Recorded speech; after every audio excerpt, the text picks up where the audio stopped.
The recent string of better than feared US economic data has allowed equity markets to price out some of the more severe recession fears. Last week, the US ISM manufacturing print beat expectations at 52.8. The ISM services print then came in above market's maximum expectations at 56.7, and Friday's headline NFP print was well above market's maximum expectations of 325,000.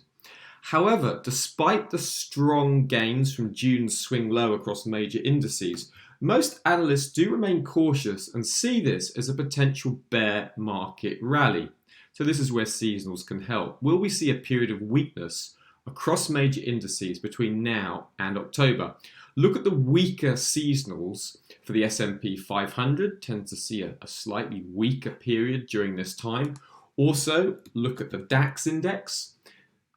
Let's move down here, the DAX, you can see quickly between sort of around middle of August time down to sort of 9th, early October, we see a weak period of seasonals.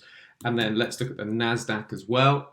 We'll just look at the major index, see again a weak period that the index is coming into, as well as the UK FTSE index also has a weak period around this time. Major trade risks. If economic data can continue surprising to the upside, then there is a risk that the bear market rally turns into a new bull market.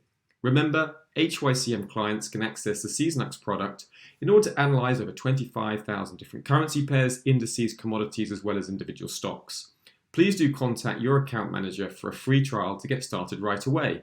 Certain products and services mentioned herein may or may not be available to all clients depending on which HYCM Capital Markets Group entity their trading account adheres to.